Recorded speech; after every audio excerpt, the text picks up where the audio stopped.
On va démarrer notre webinaire sur le risque de conformité. Comment appliquer les nouvelles recommandations liées à la loi Sapin 2. Merci de nous avoir rejoints aujourd'hui pour cette session. Je suis Stefano Badalaki, chargé de clientèle au sein du département risque et crédit chez Gras Savoie, et je suis très heureux de vous recevoir à l'occasion de ce webinaire. J'espère qu'il vous apportera les réponses et surtout vous éclairer sur les solutions concrètes pour réussir la mise en conformité à cette fameuse loi dont on parle depuis déjà quelques années. J'ai le plaisir aujourd'hui d'être accompagné par Nouza Ziani, directrice du pôle intelligence stratégique de chez Urios, et de Nathalie Marlin, Credit Manager chez Stago, qui va nous donner son retour d'expérience. On va pouvoir échanger avec elle à la fin de cette session. Vous donnera tous les éléments plus opérationnels sur la mise en place de solutions. N'hésitez pas à poser vos questions sur le chat. On répondra à ces questions à la fin de notre présentation. Donc, je pense qu'il est important, avant d'aborder plus dans le détail les questions relatives à la loi Sapin 2, à la conformité et surtout aux actualités, parce qu'il y a des actualités concernant les recommandations d'application de la loi Sapin 2. On va commencer par une brève introduction avec un rappel de ce que c'est la loi Sapin 2, donc une loi sur la transparence, la lutte contre la corruption et la modernisation de la vie économique, avec des objectifs très clairs. Porter la législation française aux meilleurs standards européens internationaux, lutter contre la corruption et surtout contribuer à l'image positive de la France, c'est-à-dire le rayonnement de la France à l'international à travers son maillage d'entreprises. Les entreprises jouent un rôle essentiel dans ce rayonnement français à l'international. Donc c'est une loi qui a été effectivement adoptée en 2016, mais entrée en vigueur en 2017. Qui est concerné par cette loi? C'est très important de définir les entreprises qui sont concernées. Donc, on parle notamment de sociétés dont la maison mère ou de groupes de sociétés dont la maison mère est en France, le siège, avec un effectif supérieur à 500 personnes et un chiffre d'affaires supérieur ou égal à 100 millions d'euros. Au sein de ces entreprises, donc on a effectivement les entreprises, les personnes morales qui sont concernées, mais aussi les personnes physiques. On va le voir après dans le détail, puisqu'il y a toute une partie d'instances dirigeantes qui est concernée par cette loi. Et donc, on peut parler du président, du DG, d'un membre du directoire, des gérants de la société qui peuvent être aussi concernés par la loi. C'est une loi très, très complète qui donne des recommandations en matière de gestion des risques aussi. Et nous retrouvons notamment deux parties qui vont nous intéresser, c'est la cartographie des risques, donc comment définir cette cartographie des risques, et les procédures d'évaluation, la connaissance des tiers, donc des clients, des fournisseurs et des tiers qui peuvent être en relation avec ma société et qui représentent potentiellement un risque concernant cette lutte contre la corruption. Il y a des sanctions envisageables par la loi Sapin 2. C'est des sanctions qui sont mises en place avec les contrôles de l'AFA, donc l'Agence française anticorruption. C'est cet organisme qui orchestre et qui donne des recommandations d'application. S'il y a un manquement, l'AFA peut être saisie et il y aura une commission de sanctions. Et nous parlons de sanctions financières et un risque financier pour la société finalement, puisque c'est des amendes qui peuvent être très très importantes, donc 200 000 euros pour les personnes physiques, mais ça peut aller jusqu'à 1 million d'euros pour les sociétés qui ne seraient pas en conformité avec cette loi. Et un deuxième risque qu'on peut effectivement voir dans l'application de la loi, c'est le risque à l'image, puisque ces affaires qui touchent à la corruption et en cas de manquement, ce sera très médiatisé et les sociétés donc peuvent se retrouver avec effectivement une image dans les médias qui n'est pas très flatteuse, on va dire. On peut passer au slide suivant. L'importance aujourd'hui de ce webinaire, c'était effectivement de vous donner de clés de lecture concernant l'actualité. Parce que on peut se dire, cette loi Sapin 2 a été adoptée en 2016, est entrée en vigueur en 2017. Pourquoi aujourd'hui on revient à la charge avec un sujet comme la loi Sapin 2? Eh bien, il y a des constats depuis l'entrée en vigueur de la loi. des constats faits par des cabinets de conseil et d'audit, comme Grant Thornton, une étude qui a été publiée en septembre 2020, qui dit effectivement que 10% des entreprises concernées disent être en conformité avec les dispositions de la loi. C'est-à-dire 90% des sociétés ne le sont pas à 100% ou pas de façon intégrale. Euh, Ce n'est pas étonnant parce que nous avons vu qu'il y a des problématiques d'application de la loi Sapin 2 et notamment des dispositions. Il y a effectivement le principe de proportionnalité, c'est-à-dire le dosage de l'application des mesures, jusqu'à quel point je dois pousser les enquêtes, jusqu'à quel point je dois faire la cartographie des risques, qu'est-ce que je dois prendre en considération. Donc, c'est beaucoup de questions et ça peut poser problème au moment de l'application.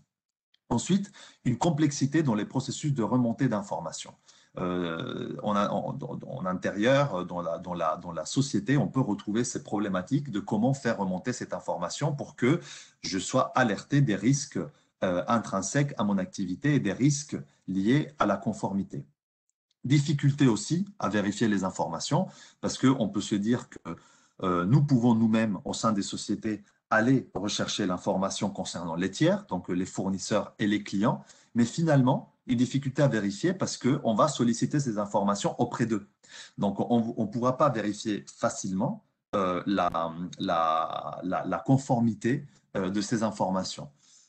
Établir les informations nécessaires pour la cartographie des risques, c'est une difficulté supplémentaire parce qu'il y a beaucoup d'informations qui doivent être intégrées. Donc, comment et comment les identifier pour les mettre en place et un accès aux lectures des sanctions et des personnes qui sont sanctionnées et qui pourraient être susceptibles de travailler chez un client ou chez un fournisseur. Je n'ai pas la connaissance et là-dessus, on pourrait avoir des problématiques aussi d'application.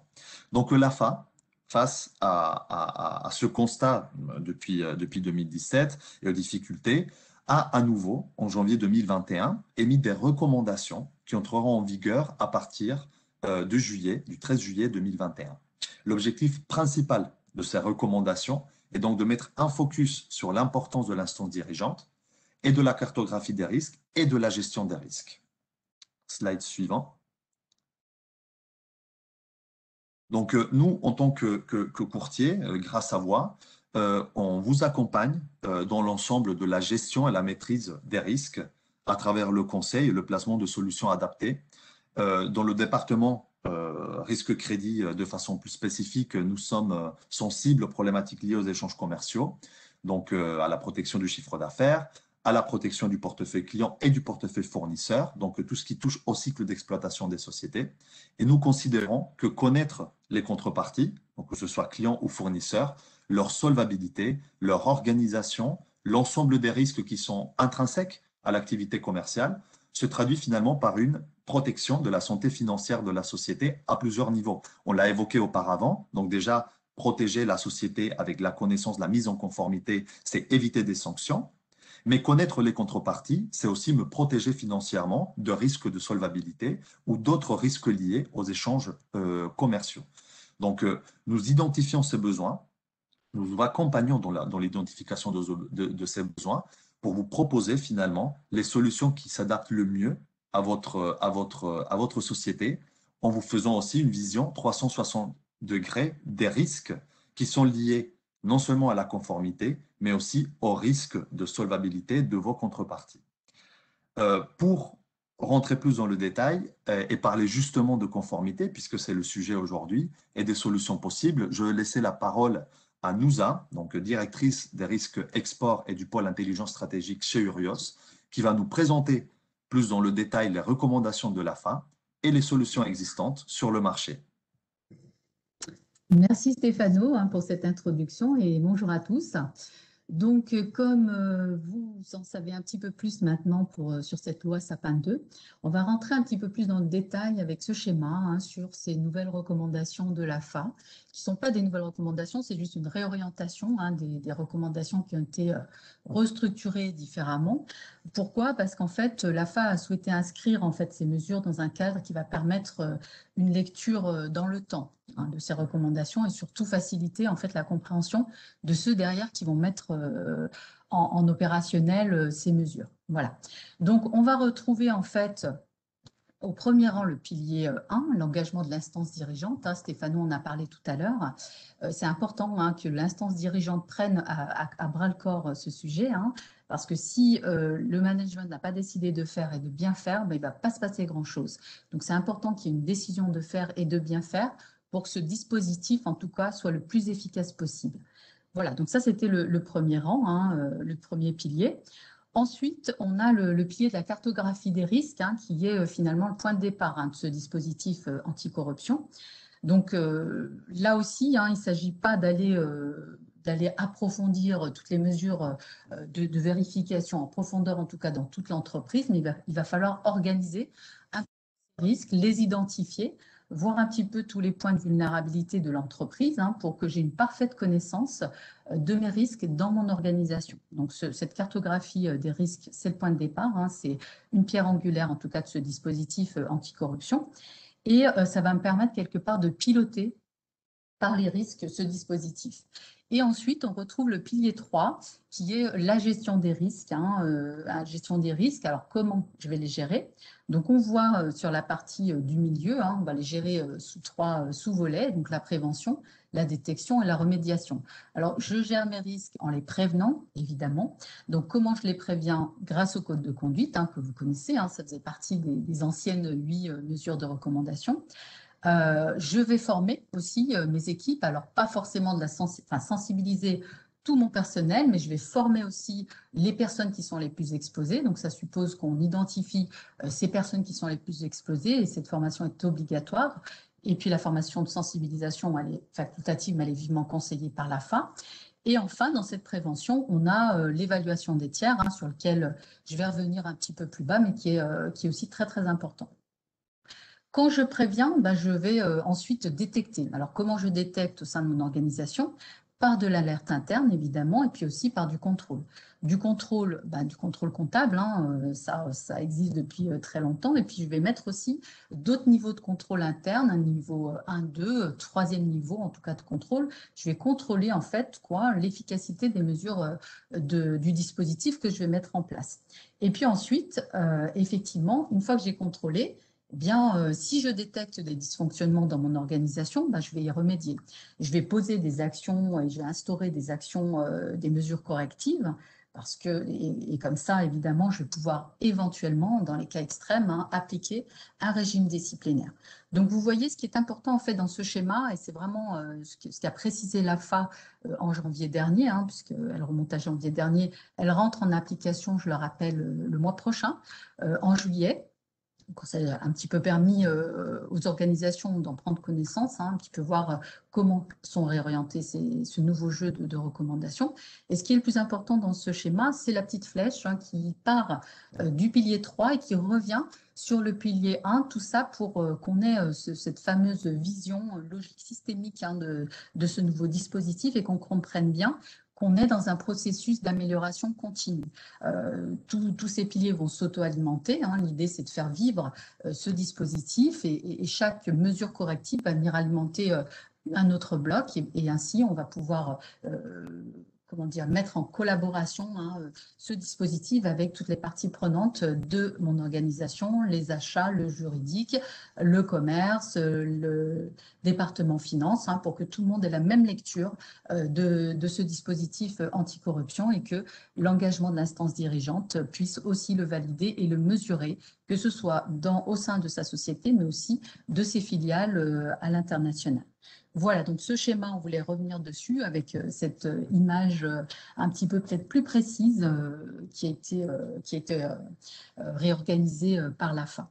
Alors, si on passe au slide suivant, je voudrais revenir avec vous sur justement l'évaluation des tiers. Donc, cette évaluation des tiers, alors, pourquoi cette évaluation des tiers, en fait, elle va être importante? Alors, je crois que ce n'est pas la bonne slide, Anne-Victoire, s'il te plaît. C'est au niveau je voulais revenir sur l'évaluation des tiers. Donc, sur cette évaluation des tiers, ce qui va être intéressant, je le reprécise en fait, c'est le but, un des objectifs, c'est aussi d'identifier le bénéficiaire effectif, la personne physique qui détient, in fine, le tiers avec lequel je vais entrer en relation. Donc, Pourquoi? C'est une étape qui est assez complexe. Alors, elle est assez complexe par rapport à plusieurs niveaux. D'abord, parce qu'il y a un nombre assez important de tiers à évaluer, hein. Je vous rappelle que ce qui est obligatoire selon l'AFA au niveau des tiers à évaluer, ce sont vos clients, vos fournisseurs de premier rang et les intermédiaires, hein. Donc ça, c'est ce qui est obligatoire. On le verra peut-être plus tard qu'il y a aussi des tiers à évaluer, mais de manière facultative, en tout cas conseillée par l'AFA. Mais si on se réfère à ces tiers obligatoires à évaluer, déjà, ça fait un listing assez volumineux. Donc, c'est complexe parce qu'on a des listings assez importants, imposants, à aller vérifier, gérer. Donc, c'est chronophage, évidemment, hein, pour les organisations, hein, aujourd'hui, même si elles sont un petit peu plus aguerries à cet exercice, il n'empêche que ça reste du time consuming, hein, beaucoup de temps, beaucoup d'énergie, des ressources financières, des ressources humaines à mettre en face pour aller gérer toutes ces alertes qu'on va remonter via des solutions, hein, de conformité, hein, qu'on décrira un petit peu plus bas. Mais il faut du temps, évidemment. Il va falloir gérer aussi tous les faux positifs, hein. Je pense notamment aux homonymes. Voilà, donc c'est quand même pas mal de temps, d'où la complexité de cette phase d'évaluation des tiers. Alors, l'objectif, je vous le rappelle, hein, de cette évaluation des tiers, ça va être de vérifier l'intégrité des tiers avec lesquels j'entre en relation. On va vérifier notamment que ces personnes, en tout cas que ces tiers et ces parties prenantes concernées par ces tiers, ne sont pas sur des listes de sanctions internationales ou d'autres listes de sanctions, hein. On en parlera peut-être tout à l'heure, il y a beaucoup de listes. On a de la presse négative également à exploiter. On doit pouvoir détecter, hein, si on a une occurrence ou non avec une personne politiquement exposée.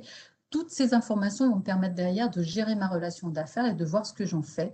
Est-ce que c'est un risque pour moi en fonction de mon organisation, ma situation géographique, mon secteur d'activité et puis d'autres items, hein, certainement, qui sont propres à mon organisation.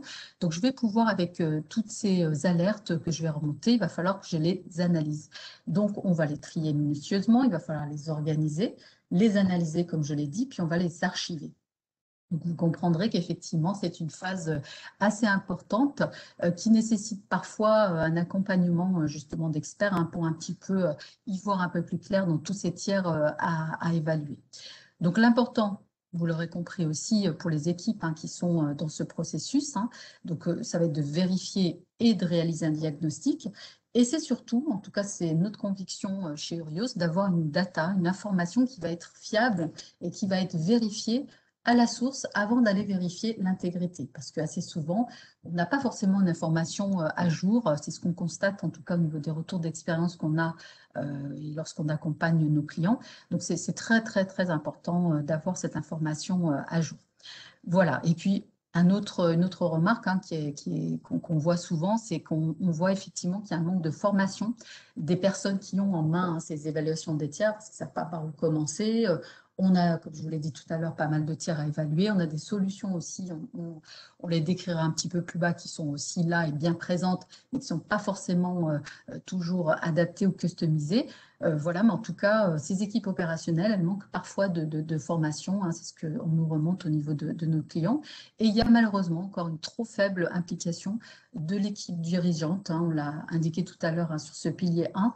L'AFA a démarré avec ce pilier, c'est pas pour rien, c'est que vraiment l'équipe dirigeante doit insuffler ce projet, cette démarche d'intelligence stratégique, hein, quelque part au sein des entreprises.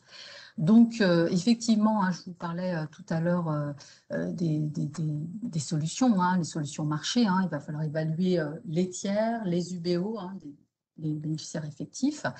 Et donc, on va passer, Anne-Victoire, s'il te plaît, aux solutions de marché. Donc, comme je vous le disais tout à l'heure, hein, depuis l'apparition de cette loi, hein, effectivement, pour les assujettis en tout cas et pour les autres aussi, hein, c'est toujours conseillé au niveau de la femme, en tout cas, intéressons-nous aux assujettis de l'article 17. Hein, depuis l'apparition de cette loi, effectivement, on assiste à un développement croissant d'ailleurs de ces solutions compliance qui sont essentiellement poussées, en tout cas majoritairement poussées, de plus en plus poussées, je dirais, par les entreprises de big data, des bases de données d'information, des plateformes d'accès, hein, qui vont vous proposer des outils d'information professionnelle qui, elles, vont à leur tour agréger des contenus. Elles vont aussi agréger des articles de presse, des textes de loi, des juridictions, des listes de sanctions, des données qui sont issues de nombreuses sources documentaires et qui vont, elles, provenir de plusieurs plusieurs pays. Donc, évidemment, avec des articles en langue originale, vous l'aurez compris. Donc, oui, hein, l'offre, elle est bien présente et elle va s'intensifier. Elle s'intensifie encore, on le voit tous les jours. Mais ce qu'on remarque, c'est qu'elle va répondre plutôt à des besoins d'évaluation en masse. Ce que j'appelle en masse, c'est-à-dire qu'on va avoir une évaluation, on va pouvoir importer des milliers de tiers à évaluer. Mais encore une fois, on attire votre attention sur le fait que l'information de base doit impérativement être sourcée, être vérifiée, recoupée et validée avant d'injecter toute cette information de masse dans ces solutions compliance qui ont le mérite évidemment d'absorber une quantité assez importante de tiers à évaluer. Et c'est justement la limite de ces solutions, c'est qu'il faut vraiment faire attention à l'information qu'on éjecte. Donc avant d'éjecter l'information dans ces solutions, il faut bien la vérifier. Et c'est d'ailleurs, nous, à ce moment-là, Urios, qu'on intervient. On intervient surtout au niveau de la data pour la vérifier, la recouper. Alors pour ceux qui ne nous connaissent pas, je vais un petit peu nous présenter sur la slide suivante, Anne-Sophie, s'il te plaît. Donc, cabinet Urios, on a un cabinet de conseil, éditeur de logiciels. Nous sommes spécialisés dans la performance du BFR. On accompagne les entreprises depuis plus de 25 ans, sécuriser notamment les risques clients, risques fournisseurs en France. On a également le même exercice à l'international. On accompagne aussi via des solutions pour accélérer le cash, financer le BFR. Voilà, donc on a un savoir-faire reconnu sur toute notre capacité en tout cas à obtenir et à recouper de l'information stratégique sur les entreprises. Et on a un département IS qui adresse ces enjeux depuis plus de 10 ans. Donc bien avant, en tout cas, l'apparition de cette loi, on fait de l'évaluation en one-shot. On faisait du one-shot. Aujourd'hui, on le fait de manière un petit peu plus quantitative, on va dire. Et notre département IS, il est composé d'experts qui ont des profils internationaux et qui sont dédiés au renseignement économique dans sa globalité. Donc justement, c'est l'objet de la slide suivante. Je vais un petit peu vous expliquer comment nous, chez Urios, on va aller vérifier, recouper cette information qui va vous servir et qui va servir finalement de point aussi de départ pour cette évaluation et pour être peut-être injectée, en tout cas qui est injectée dans les dispositifs anticorruption de cette loi Sapin 2. Ce que nous, on appelle en tout cas chez nous la data live sur la slide suivante, Anne-Victoire, s'il te plaît. Donc voilà, alors on vous explique un petit peu comment notre méthodologie, un petit peu qu'est-ce qu'on fait pour avoir une information en temps réel, en tout cas, sur cette information qu'on va essayer de qualifier au maximum pour nos clients. Donc on a 3 étapes sur notre méthodologie. On a d'abord une collecte d'informations, des informations qui sont disponibles, qu'elles soient structurées ou pas structurées. Vous le voyez sur le schéma, c'est de la presse, c'est du web, effectivement, des bases de données financières, des sources légales. On va récupérer toute cette data, l'analyste qui va être en charge de l'étude va mener des interviews croisées auprès de de l'environnement en fait de la société, de l'écosystème de la société. On va interviewer l'entreprise, ses partenaires commerciaux, bancaires, etc. Puis un réseau aussi, des réseaux qu'on a à travers le monde, y compris évidemment en France. Et puis, à travers tous ces recoupements, ces interviews, ça va nous permettre d'avoir une vision un petit peu plus à jour de la société, de la situation de la société à date. On va mettre à jour les informations légales. Et puis, on va se projeter aussi sur la publication d'un bilan qui ne l'est pas encore, en tout cas qui n'est pas encore officiellement disponible, sur des prévisions, sur vraiment la situation de Covid, dans une crise un petit peu inédite. Donc, évidemment, on a adapté nos interviews avec ça. Et puis, on oriente les études en fonction du risque client, du risque fournisseur qu'on va adresser. Toutes ces données vont être vérifiées, recoupées. Si ce n'est pas recoupé, ça reste de l'information. Si elle est recoupée plusieurs fois, c'est du renseignement. C'est vraiment au service de la conformité aujourd'hui qu'on active un petit peu cette live data. Et ça va permettre, tout ceci va permettre à notre analyste, à notre expert de recommander, donner des recommandations et surtout un score de solvabilité un score de compliance, de conformité, une évaluation sur la pérennité de votre tiers quand vous êtes sur une orientation risque fournisseur, et puis une limite de crédit quand on est sur une orientation risque client. Voilà un petit peu notre méthodologie, ce qu'on appelle nous la data lake, qui nous semble primordiale en tout cas dans ce dispositif anticorruption de cette nouvelle loi. Donc, on a parlé des solutions marché, on vous a un petit peu décrit plus en détail notre méthodologie de la data live. Donc, les solutions Eurios, en fait, au niveau de cette conformité pour accompagner un petit peu nos clients, ben, on a plusieurs solutions. On a un mapping compliance, alors c'est sur la slide suivante, me semble-t-il. Donc, on a un mapping compliance qui est en fait une évaluation d'un portefeuille de tiers. Alors, pas comme les solutions de base compliance. Nous, c'est vraiment une solution customisée, vous l'aurez compris. Nous sommes une PME, on accompagne dans le conseil et aussi sur un mapping personnalisé de tiers, par exemple stratégique. Il ne s'agit pas d'évaluer tous les tiers, comme l'a bien précisé l'AFA. Vous recensez tous les tiers, oui, mais vous ne les évaluez pas de la même manière. Donc, on peut se concentrer dans une première partie sur ces tiers stratégiques. Et donc, nous, sur ce mapping compliance, on va pouvoir vous accompagner dans cette évaluation d'un portefeuille stratégique. On va identifier pour vous des alertes, on va qualifier ces alertes, est-ce qu'elles sont pertinentes, est-ce qu'elles ont lieu d'être ou pas. On va émettre un score de solvabilité, puis on va suivre dans le temps aussi, si vous le souhaitez, enfin si le client le souhaite en tout cas, cette cartographie, cette évaluation de portefeuille. Donc, c'est vrai que chez Eurios, on sollicite beaucoup sur cette évaluation des tiers, mais de plus en plus sur l'accompagnement de la cartographie et puis de l'accompagnement conseil, tout simplement sur ces nouveaux 3 piliers qui étaient les 8 recommandations dans le premier jeu de l'AFA.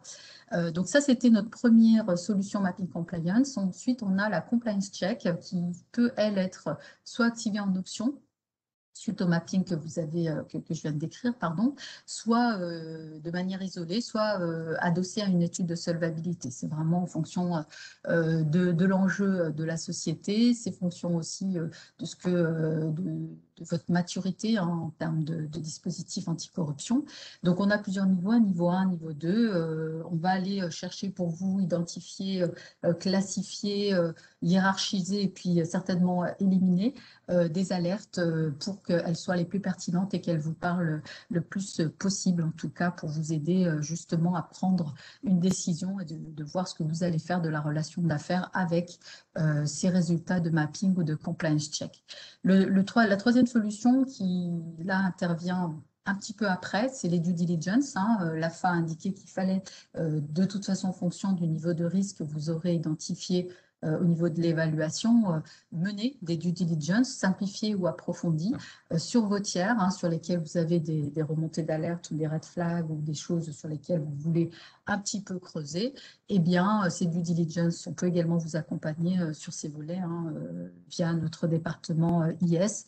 Et là, l'objectif de ces due diligence, ça va être soit de lever un doute que vous avez eu à travers cette évaluation des tiers, soit tout simplement de vous accompagner pour aller plus loin sur une information qu'on n'aura pas pu recueillir sur des premiers niveaux, par exemple, de recueil d'informations auprès de solutions de conformité ou directement auprès de solutions Eurios. Et puis enfin, le dernier volet qui est de plus en plus actif depuis ces 3 dernières années avec l'arrivée de cette loi Sapin 2, c'est le conseil loi Sapin 2 avec un accompagnement à la mise en œuvre d'une démarche globale qui s'inscrit dans une démarche d'IE, d'intelligence économique évidemment, mais qui trouve tout son sens avec ce dispositif anticorruption. Voilà un petit peu le panorama de ce qu'on peut, en tout cas, comment on peut vous accompagner chez Eurios. Et puis, j'espère vous avoir un peu éclairé sur ce nouveau jeu de recommandations de l'AFA qui entre en vigueur le mois prochain. Merci Nouza, merci pour cette présentation et pour cette explication. Après avoir vu donc les solutions et un peu plus la théorie, je pense que c'est très intéressant de passer maintenant à l'opérationnel avec un témoignage client. donc avec un retour d'expérience précis et concret. Donc, j'ai le plaisir d'introduire Nathalie Marlin, Crédit Manager chez Stago. Madame Marlin, je vous laisse vous présenter votre société avant d'entamer notre tour de questions-réponses. Donc, cet échange qu'on aura ensemble pour montrer opérationnellement comment on met en œuvre certaines solutions au sein des entreprises. Merci. Bonjour, merci, je suis ravie d'être là aujourd'hui avec vous. Alors, je suis Crédit Manager chez Diagnostic Astago depuis 7 ans. Je travaille au Crédit Management depuis une douzaine d'années. Le groupe Stago est spécialiste dans le domaine de la santé et leader dans notre niche de marché du diagnostic in vitro. Le groupe s'est développé depuis sa création il y a environ 75 ans. Nous avons toujours été une entreprise fortement exportatrice. Aujourd'hui, plus de 90% de notre production est exportée. Nos produits sont distribués dans plus de 110 pays. Nous sommes présents sur la totalité de la chaîne de valeur et de notre niche de marché, de la R&D au SAV. Le groupe compte environ une vingtaine de filiales, environ 2700 collaborateurs pour un chiffre d'affaires d'environ 500 millions. Et notre mission est d'apporter aux professionnels de santé les systèmes nécessaires à l'établissement d'un diagnostic pertinent du patient. Voilà. Merci. Merci beaucoup. Donc, société exportatrice, j'imagine avec beaucoup de contreparties à l'étranger, pas toujours facile à identifier. D'où ma première question, comment est organisée la compliance au sein de votre groupe? Alors, la mise en place du dispositif anticorruption au sein du groupe est de la responsabilité de notre direction juridique. Les anciennes mesures 4 et 5, qui aujourd'hui, dans les nouvelles recommandations, sont représentées dans le troisième pilier et qui encadrent la gestion des risques, sont confiées à notre directrice financière, qui s'appuie sur le directeur comptable pour le volet procédure des contrôles comptables, que l'on retrouve dans la partie détection, et sur le crédit management pour le volet évaluation des tiers, que l'on retrouve dans la partie prévention. Le dispositif est actuellement en place, mais notre direction juridique travaille encore sur cette cartographie des risques qui ne cesse d'être améliorée, car c'est le socle sur lequel doit s'appuyer l'ensemble des recommandations citées par la loi et qui est un levier indispensable au pilotage des risques, comme l'a expliqué précédemment Nouza.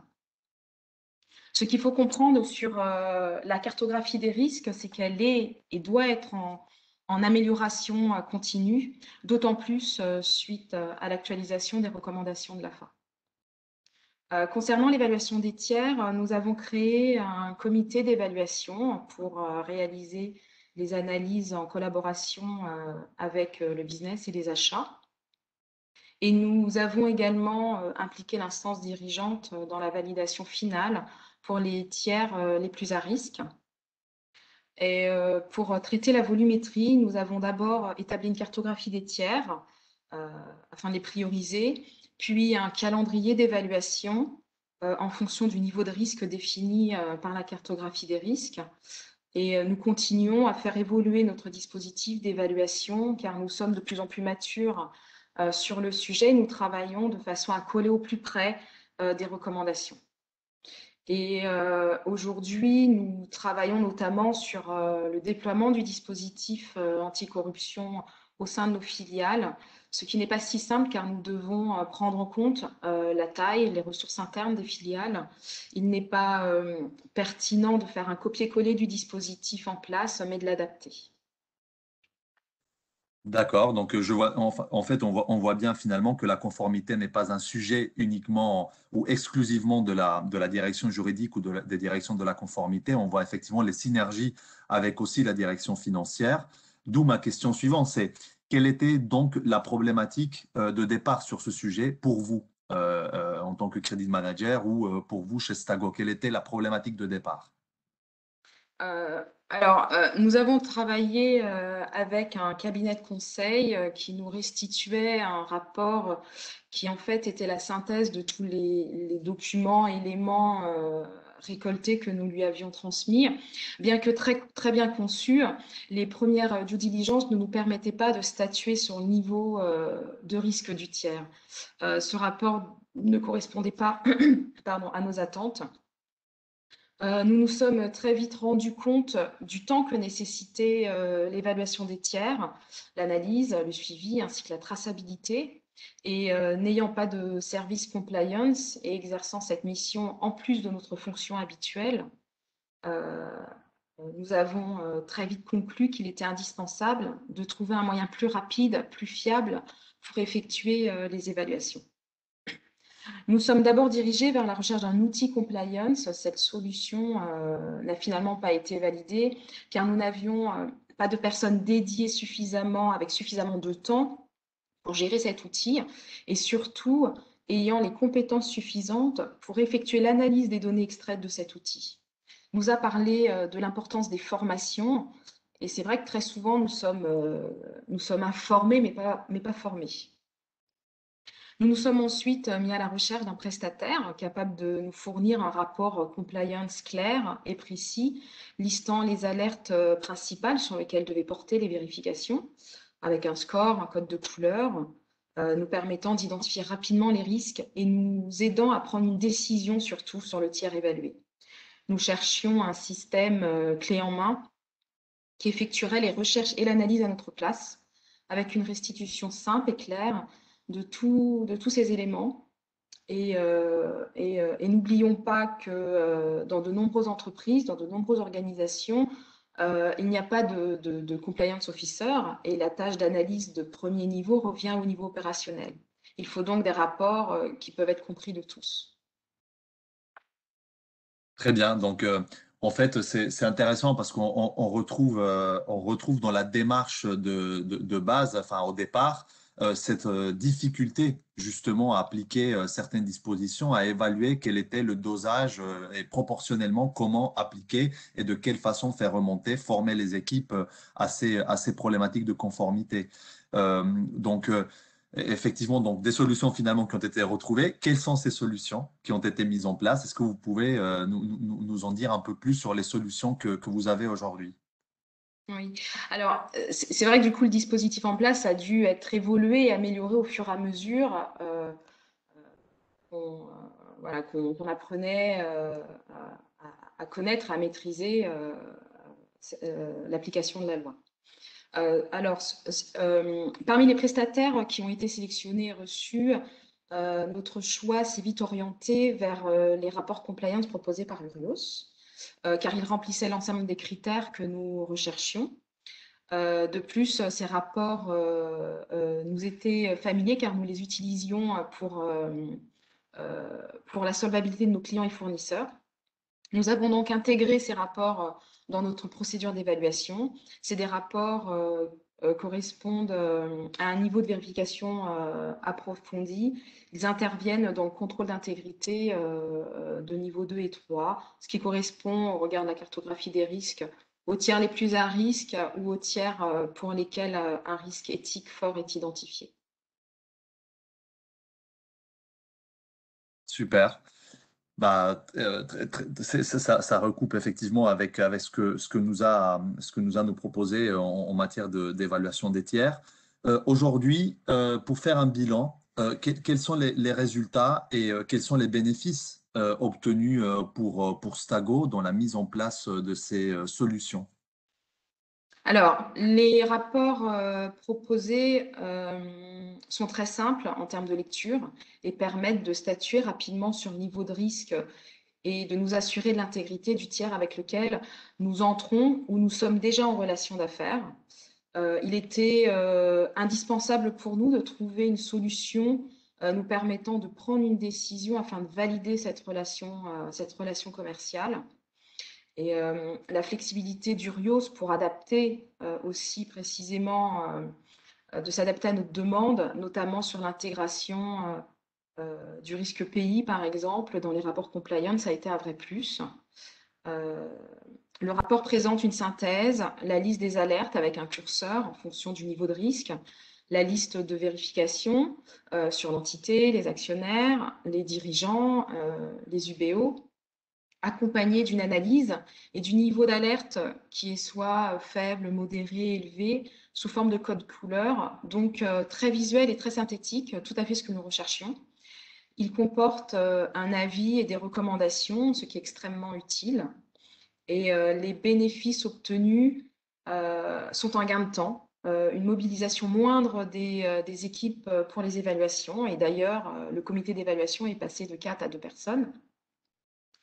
Et au niveau international, étant une société fortement exportatrice, le travail de vérification et d'évaluation de nos partenaires commerciaux est plus complexe. Nous sommes parfois confrontés à des difficultés d'identification, par exemple, des bénéficiaires effectifs, car certaines entreprises ont une politique d'opacité.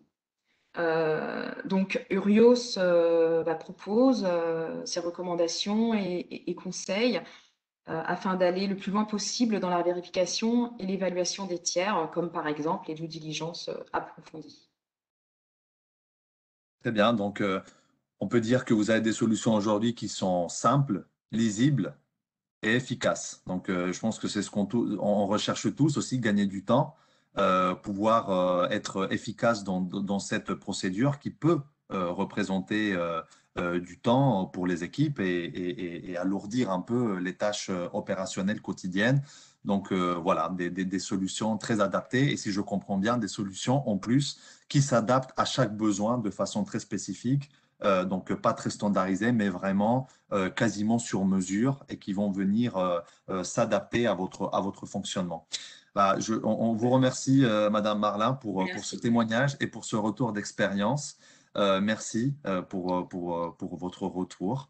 Euh, Nous arrivons à la fin de ce webinaire. On a quelques questions qui nous ont été posées en interne. Donc, je vais commencer par la première. C'est une question pour Nouza, puisque on nous demande qui doit-on évaluer précisément? Euh, oui, alors effectivement, sur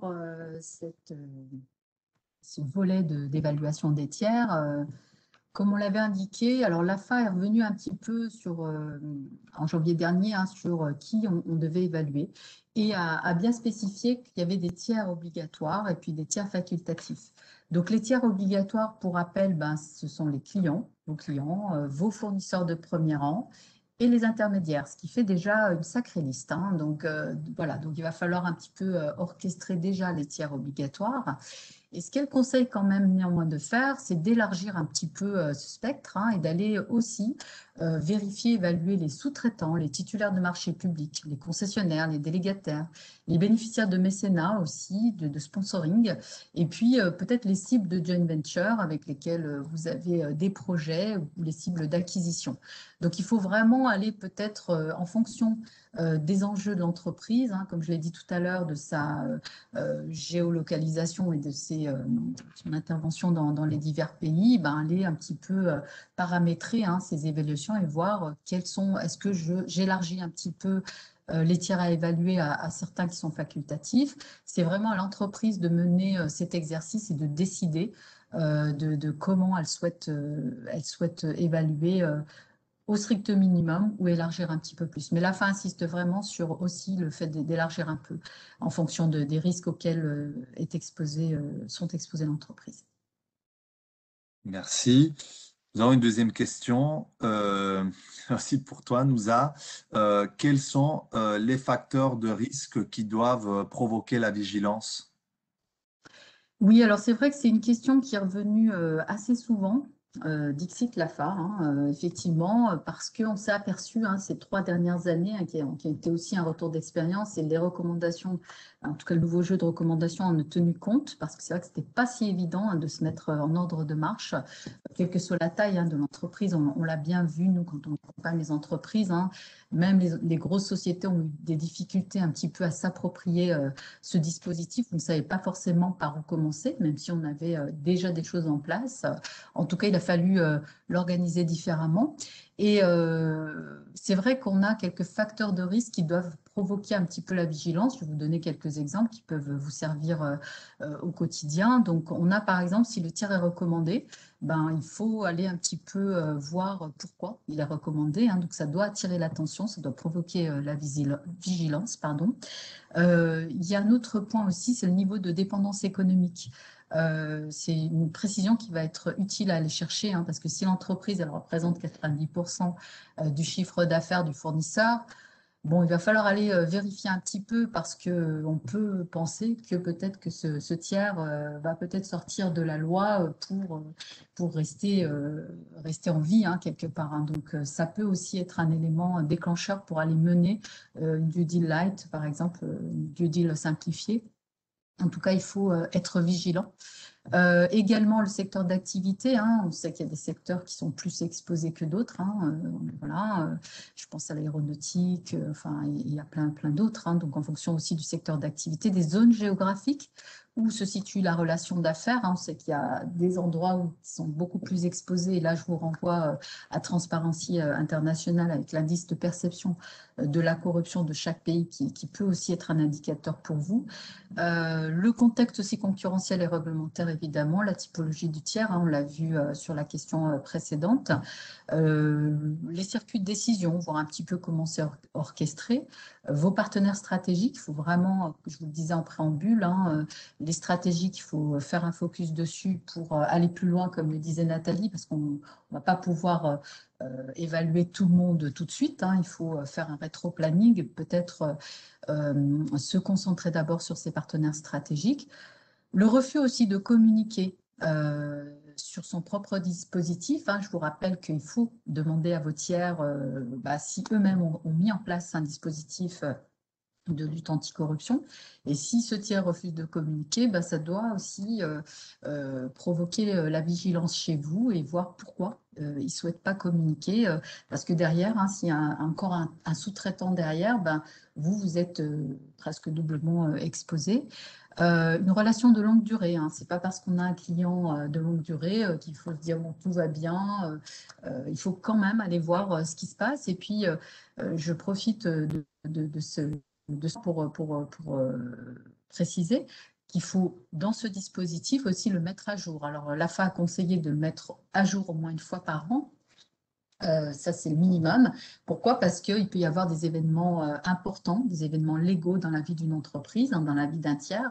S'il y a un changement d'actionnaire, de table capitalistique, il va falloir aller creuser cette information parce que finalement, il va falloir remettre à jour cette information et surtout aller vérifier qui sont les nouveaux titulaires, les nouveaux actionnaires, les nouveaux bénéficiaires effectifs de ce tiers, pour justement ne pas vous exposer à des risques, justement, à des listes de sanctions, etc., et des risques d'image, hein, surtout comme l'avait précisé Stéphano.